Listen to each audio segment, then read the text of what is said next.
Keep coming back, you keep coming back.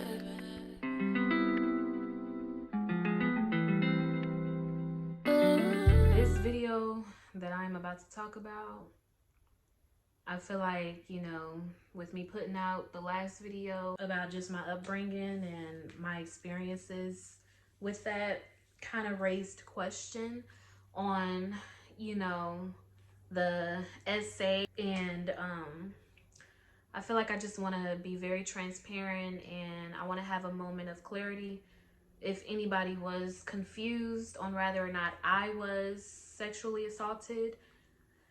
This video that I am gonna put out for you guys is pretty much giving you guys some clarification on exactly what happened to me. Um, this video will be the first time that I've ever went public about my sexual assault. So I do just want to give a disclaimer on anybody who has been sexually assaulted.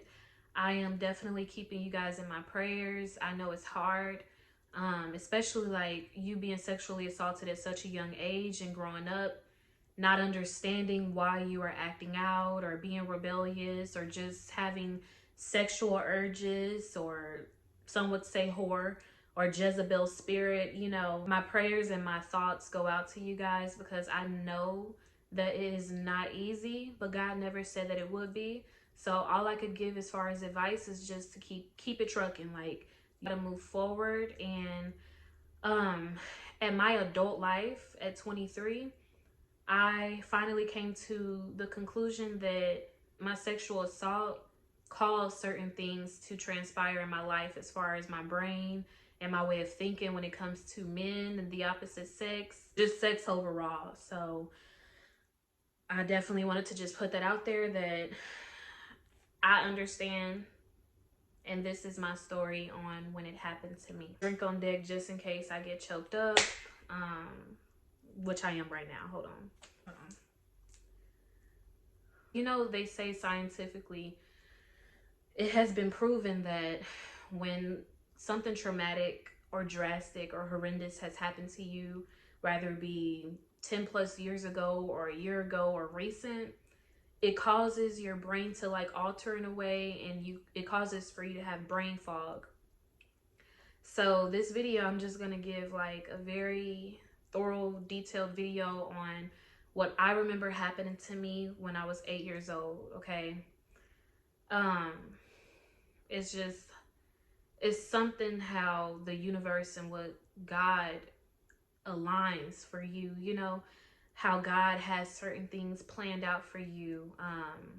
And I say this to say, because while my innocence was being taken away from me at 8 years old, it was kind of like a bittersweet moment for me, because my mother was giving birth to my younger sister. And for the longest, I've always been the only girl growing up. She has 5 kids. I'm the third oldest out of 5, okay?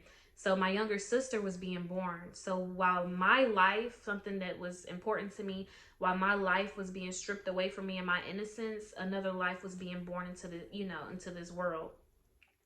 And I cherish that moment even to this day. Like my sister, I love my younger sister, because I used to always pray growing up, like, Lord, I'm tired of being the only girl. I want to be a big sister, and he gave me that. But I didn't know that as my mother was giving birth, the night of, my sister's birth, I was going to be molested. It hurts me. Sorry. And in my adult life, I realized that I was acting out and giving my body to others, giving my body to older men, and just really I was addicted to sex, okay? Because when it came to smoking, I really didn't have a high tolerance to that. I didn't have a high tolerance to drinking. I really didn't know, my tolerance. So when it came to sex, I just felt like that was a way of getting my feelings out and just feeling loved at that time, me giving my body to people that really didn't deserve it.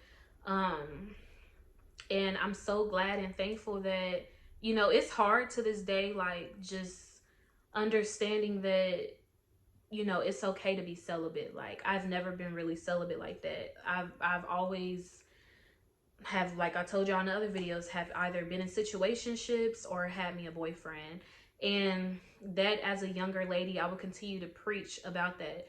That is a very important thing to do. Just sit yourself down and be single, be celibate, and know that God gave you a temple, which is your body. And not everybody deserves that. But because I was never sat down and talked to about that, even after my molestation, I really didn't know the importance of that.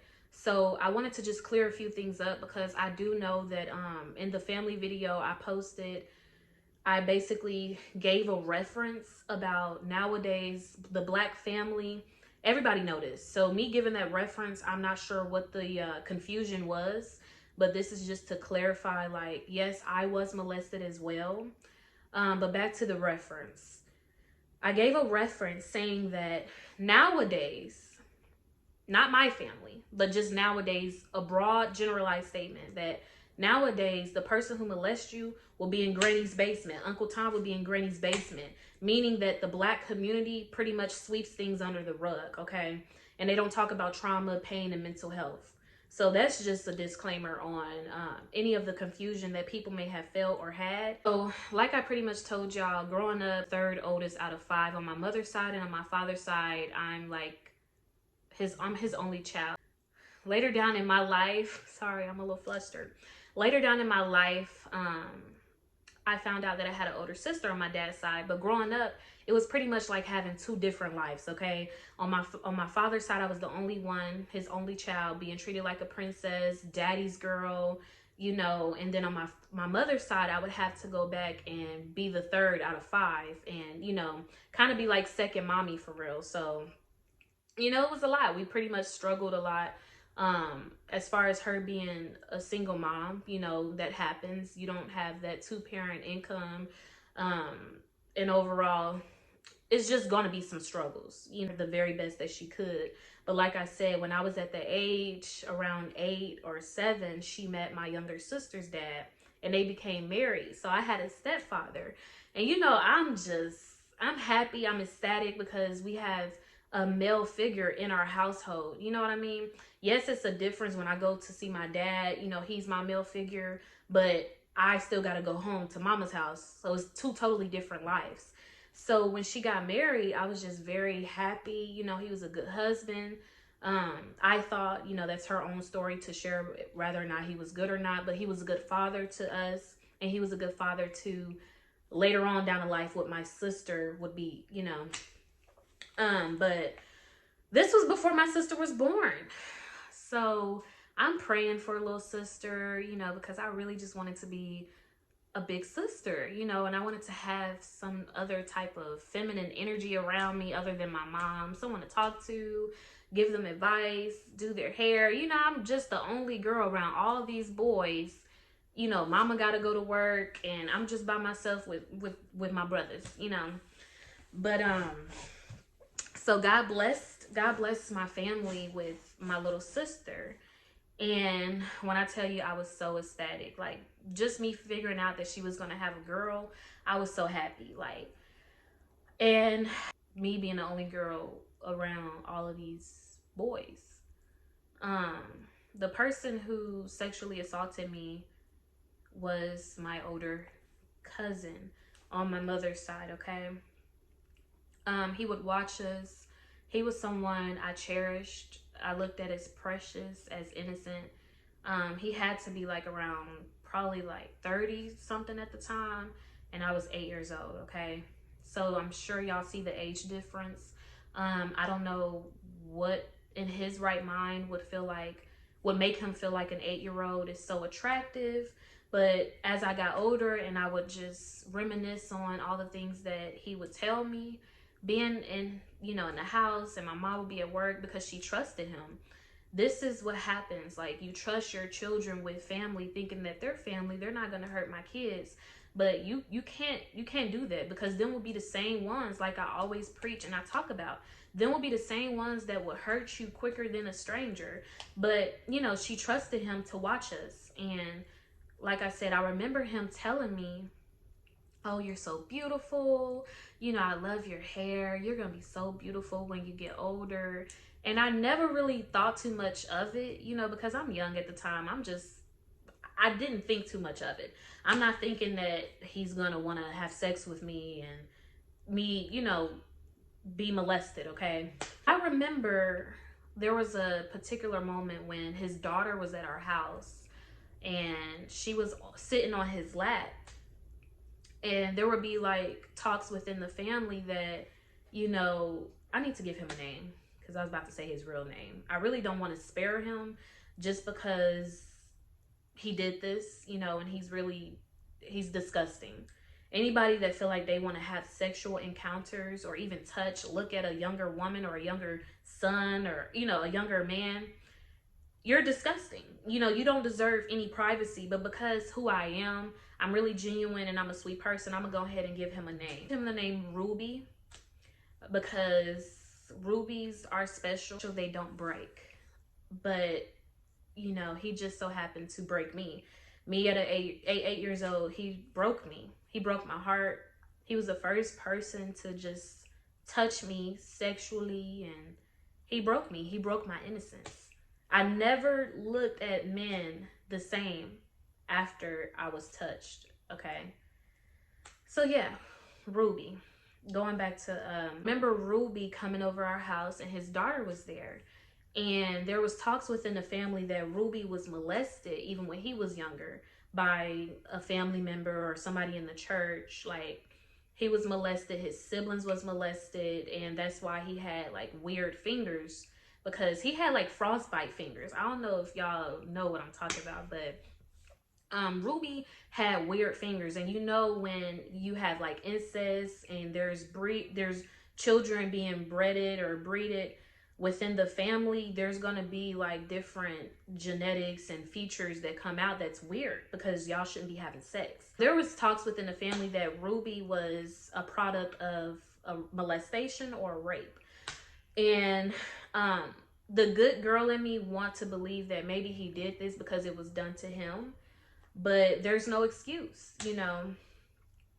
Some people, when they're molested or they're raped when they're young, they want to do it to other people because they feel like it was the first time that they ever felt loved, or, you know, it felt good, and they beat themselves up for even feeling like it was good at that moment. And so they do it to other people, other kids, and other people's kids, like what was done unto me. I remember my mother coming home from work one day, and Ruby was sitting on a couch, but the way his daughter was sitting, you would think that we didn't have all these other couches to be sat on. His daughter was so comfortable enough to sit on her dad's lap, on Ruby's lap. And she's not no little girl. Like, Ruby's daughter was a lot older than me. She was chunky. She was very portioned for her to be so young, but she was still, you know, she was a kid, but she was just a big developed kid. My mom, she seen that when she came home and she sat me down and she talked to me. She was like, hey, like, don't, if I see you, don't ever sit on his lap. Like, don't ever sit on no man's lap. That is not the right thing to do. You know, she was just very upset. Like, ugh, like, why would he be letting his daughter sit on, you feel me, his lap? Like, that's weird.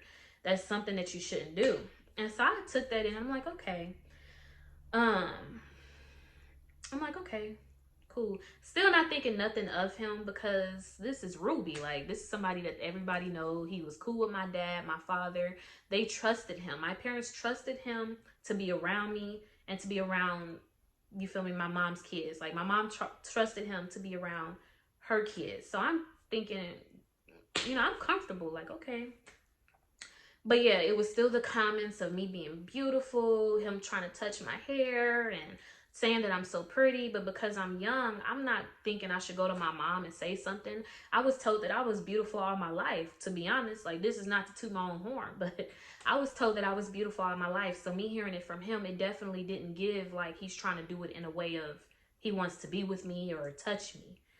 Fast forward, on the night I was molested at 8 years old by Ruby, and my mother was in the hospital delivering my younger sister, um, my only sister, which is the youngest out of five. Okay, um, So I just remember it was a very weird night. Like, my big brothers was there. I have two big brothers and I have a little brother. So my brothers were there. We're all waiting for, my mom to come home with this bundle of joy. Ruby's there. He's watching us. We're all having a good time, watching movies, and we're having a good time, like watching movies, eating popcorn. And I remember us going to the store, getting something for Ruby because he loved chocolate. He loved Reese's. And he would tell us, like, you go to the store, can you give me something? And we would come back and he would give us high fives. He would just be happy that, we were kids just doing kid stuff. Like, so, but I remember this particular night, it was only Ruby and my brothers and me in the house. And I remember falling asleep after watching the movies. Like, we done played and went to the store, played outside, played around the house with Ruby and my brothers. At this time, it's time to go to bed, okay? My energy is drained. I just remember falling asleep, my brothers being on the couch and some on the floor. And I remember Ruby being on the other couch. It was kind of like a love seat. And I was on the small chair.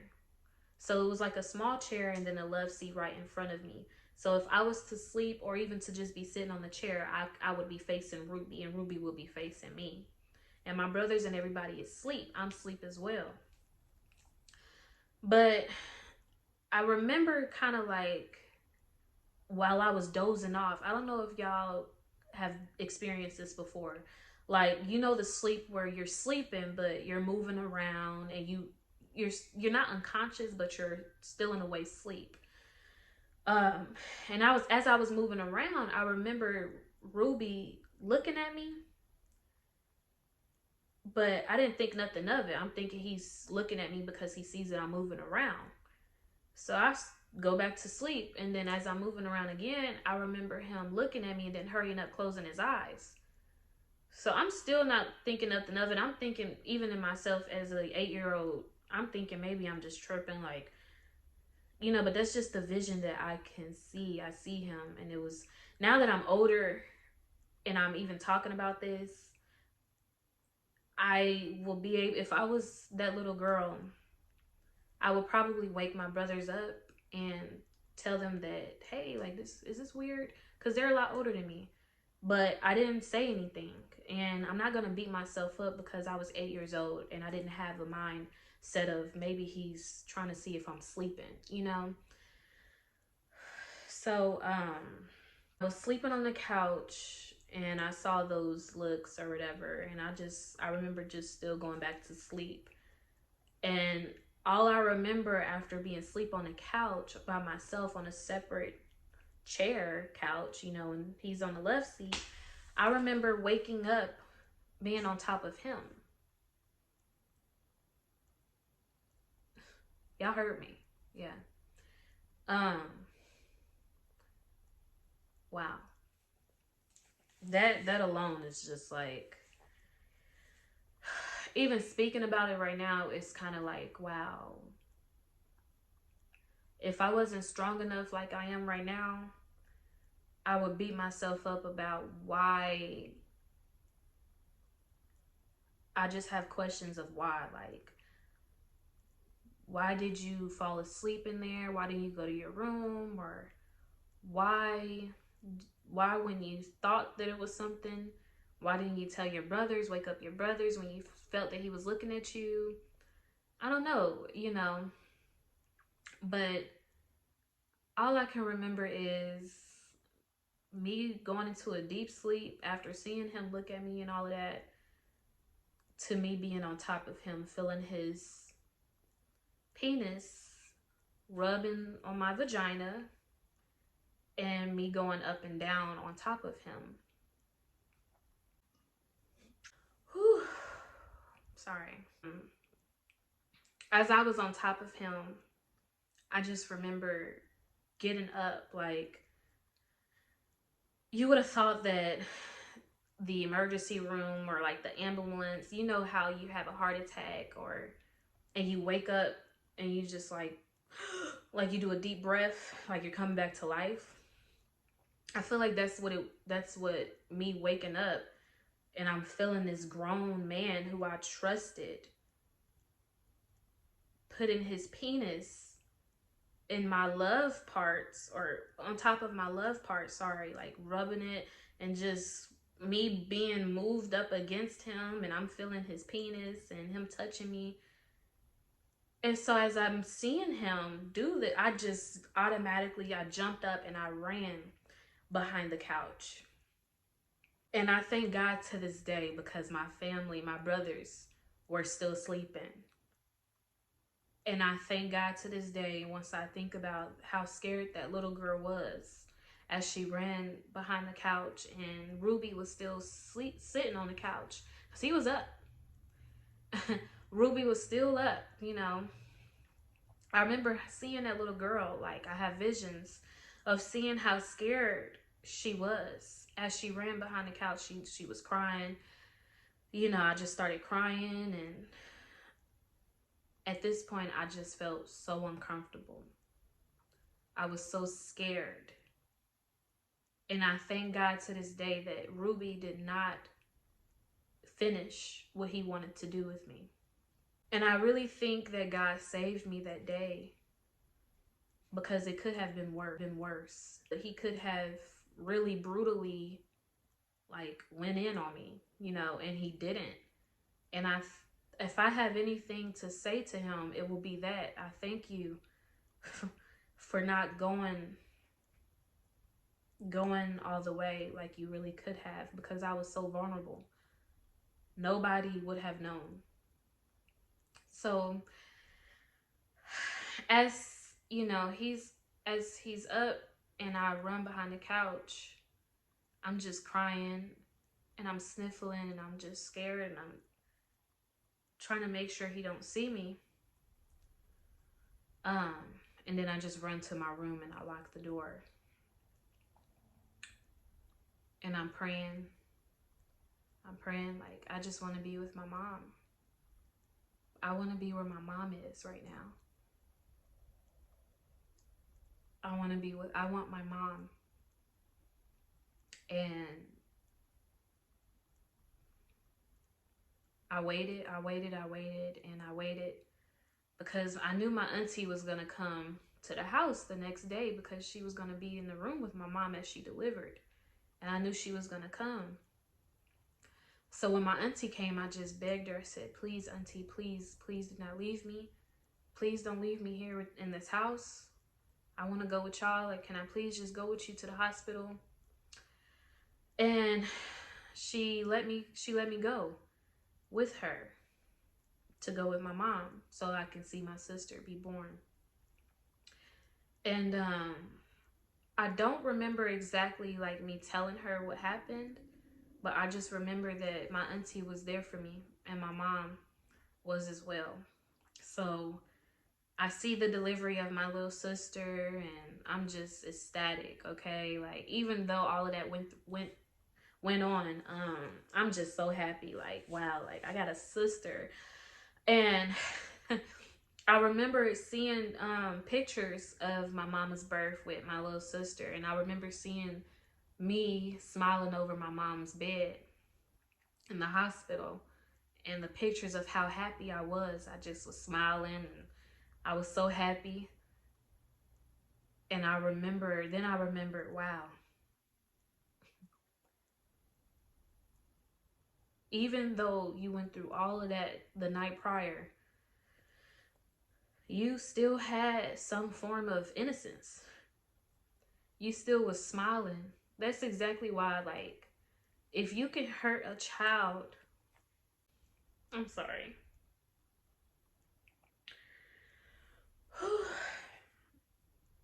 That's exactly why I always say, like, if you can hurt a child as an adult or just period, like, you're the scum of the earth and you don't deserve to be on this planet. Because for me to look at those pictures and I'm just smiling, like, that was one of the best days of my life. I'm sorry. That was one of the best days of my life, seeing my sister come into this world. I feel like she saved my life in a way, because for so long I felt alone, and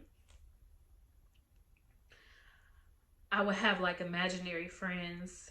I would play Barbie dolls by myself, and the only time I felt whole was when I would go to my father's house and I would be with my cousin. I'm sorry. Seeing those pictures of me still smiling and holding my little sister, and I will never forget that, because I love my little sister so much. I really do. And that little girl, she's so sweet, you know, and she would never know and understand that she really saved my life in the moments where I felt like I just was existing again, and I was just the only girl and I had nobody.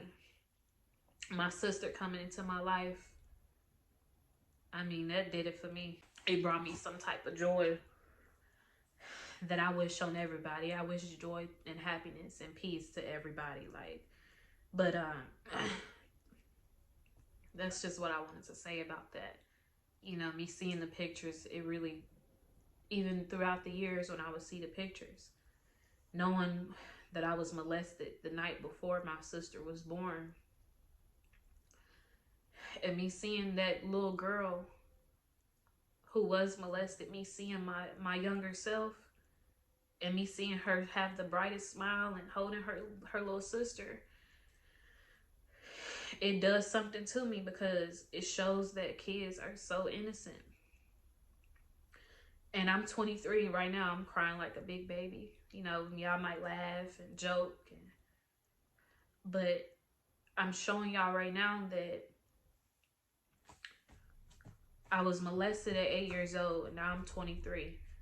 And even as my young adult life's growing up, losing my virginity at 17, outside my mama's house, that alone just speaks volume and character of how I grew up. After that has altered my sexual life and the way I used to look at men and my body, how I just didn't cherish it.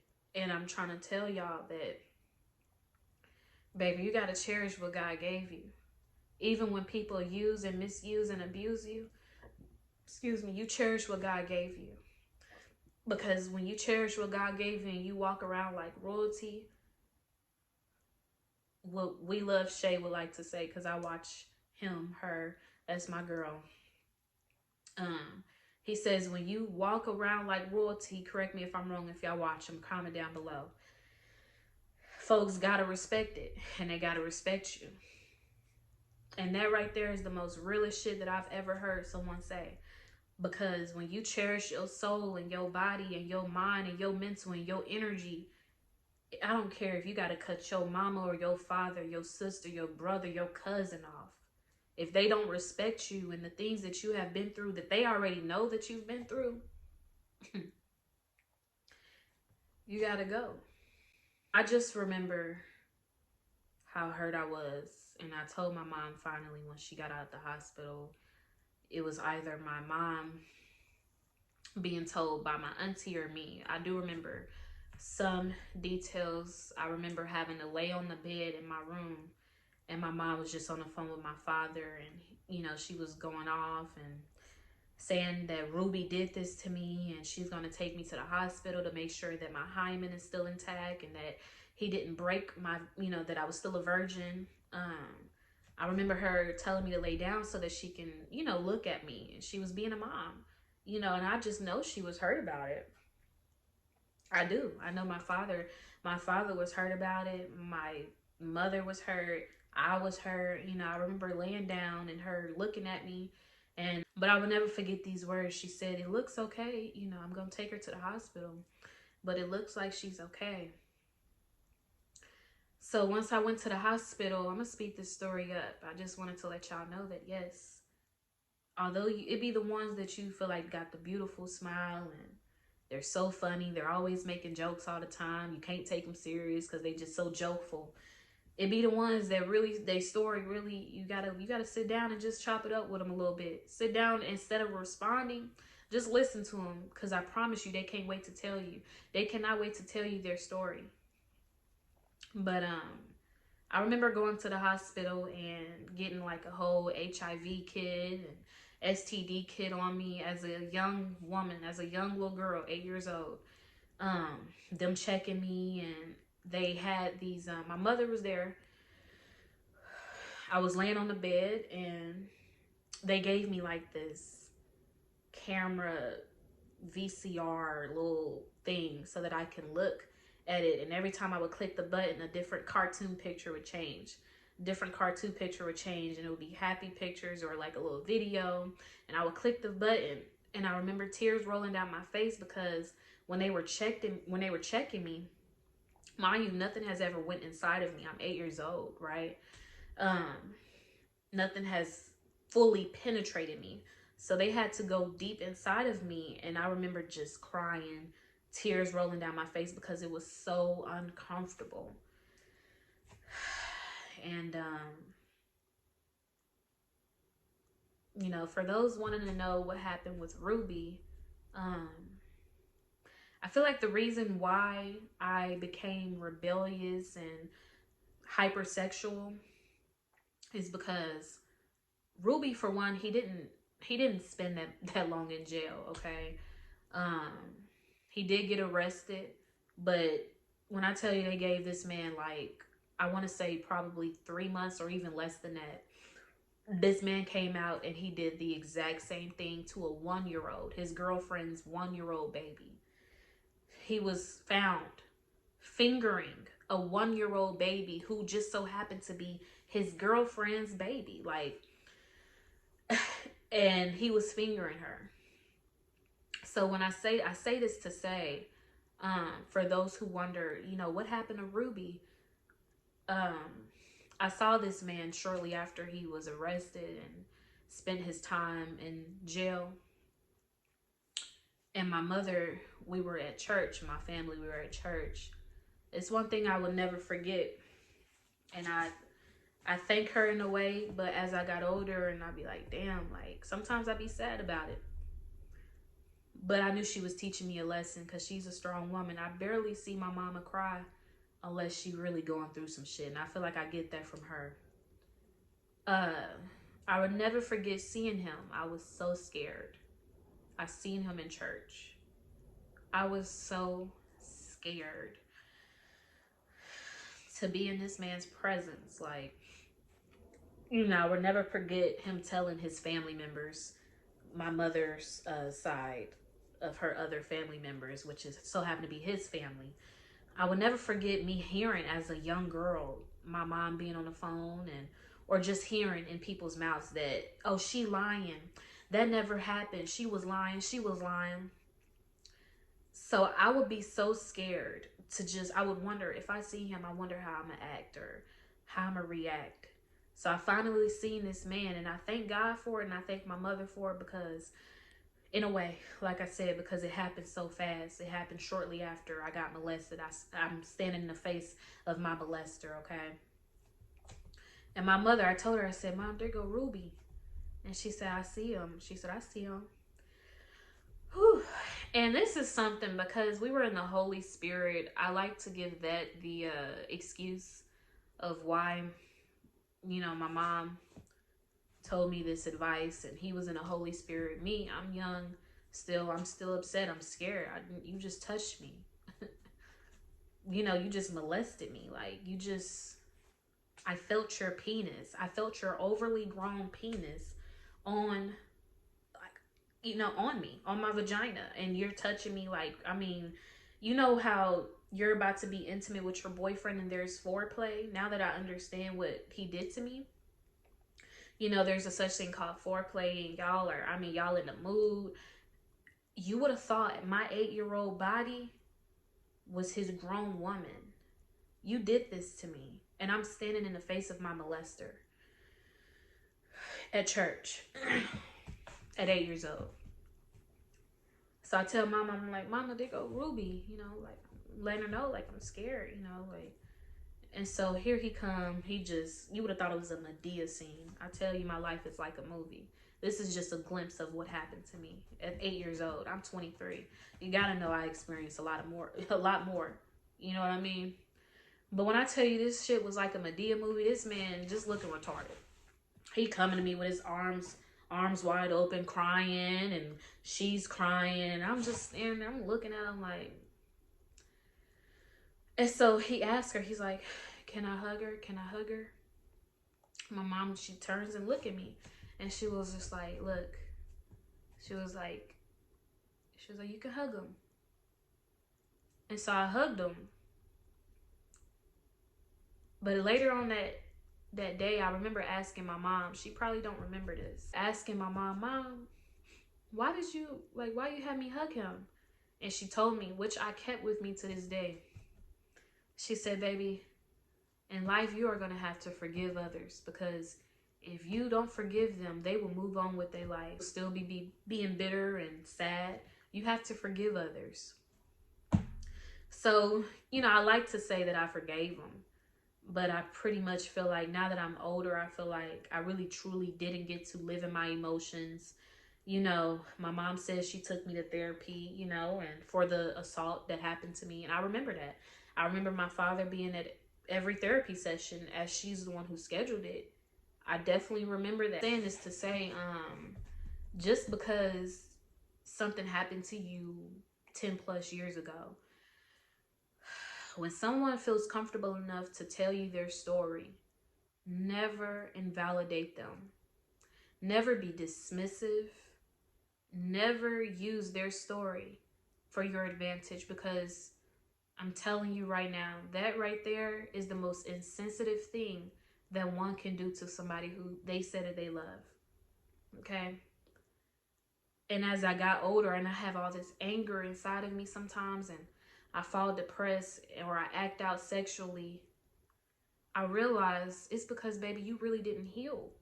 You didn't heal that inner child. Not to say I was forced. This is not taken away from the lesson my mother tried to show me or tell me about. But I pretty much... I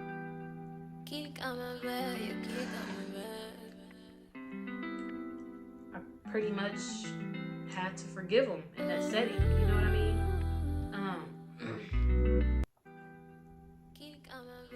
And that's that. I love y'all. Always remember, can't nobody beat you at being you. Okay? Never forget that. I know this video is a little dark, and I apologize for that. But this is my story.